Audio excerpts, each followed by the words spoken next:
KTRH'S News Time is 8:17. Joining us right now is Scott Boruff. He's the Executive Deputy Director for the Texas Parks and Wildlife. Scott, welcome to Houston's Morning News, sir. Glad to be there. Scott, this is the first time that I can recall that a state agency is asking folks, just common folks, to donate in order to keep parks open because of what is being called the triple whammy, the heat, the drought, and the fires. How much money are you looking for? Well, we're hoping to raise $4.6 million to fill the budget gap for this fiscal year. Is this normal procedure to go to the general public and kind of throw yourself on your sword and say, look, because of budget cuts and all the other things that have taken place, we really need your help?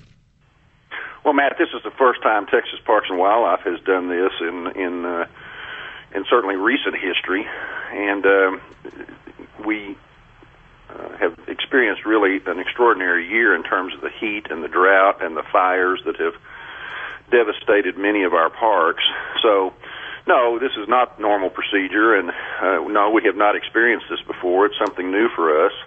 But we do think Texas parks offer an extraordinary opportunity for the people of Texas to get out and have a cost-effective, reasonable alternative to recreate. And we want to be able to keep these parks open fully, and we want to be able to keep the parks nice and clean. And in order to do that, we've got to figure out some way to close this budget gap. And there's no question, and that is something that we hear a lot of. Have you talked to anyone in Austin? I mean, what have you heard from the legislators?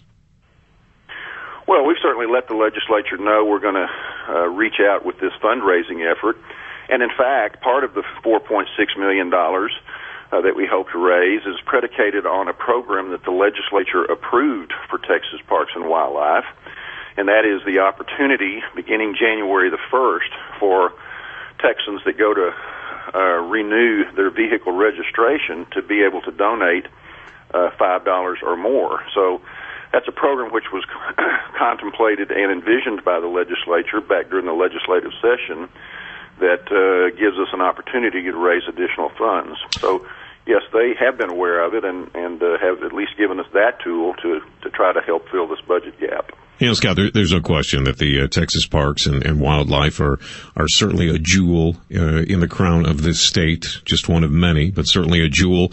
If you'd hang on for just a second, Scott, when we come back, I want you to tell me what happens if we don't. I mean, what are the consequences if Texans don't rise up, and I believe that they will, and help the parks stay open? We'll get the answer to that question coming up in just seconds. Joining us, Scott Boruff, Executive Deputy Director for Texas Parks and Wildlife. Scott, what are the consequences if we don't get the donations that you're looking for? Did you say $4.6 million is what we're upside down? Yes, sir. That's the number we're trying to raise through this awareness campaign. What are the consequences if we don't get there?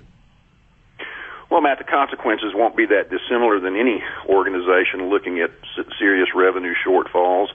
It's hard to predict or prognosticate right now on the exact nature of the cuts that might have to come in the face of these flagging revenues.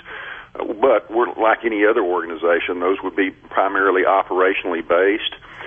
Could mean things like reductions in hours and partial closures of parks, or even more severe, depending on the timing of the revenue shortages and what the future holds, which is hard for us to predict, of course.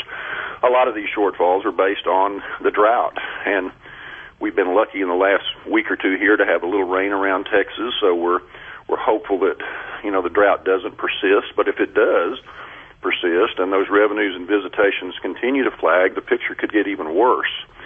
So predicting what will happen obviously is impossible to do.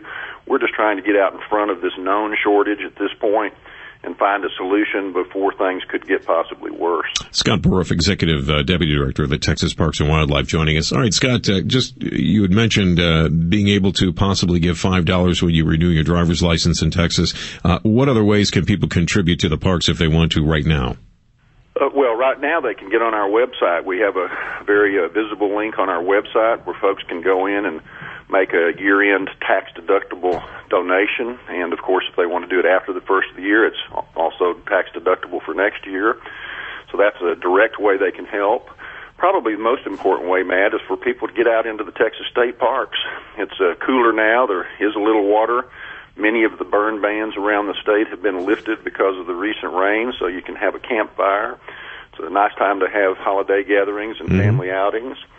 So it's a great, healthy way to enjoy the beautiful assets that the Texas state parks offer, and at the same time helps us financially. No question. Scott, thanks for joining us today, and wish you the best. Look forward to talking with you again. Scott Boruff, Executive Deputy Director for the Texas Parks and Wildlife. Thanks, Scott. Thank you.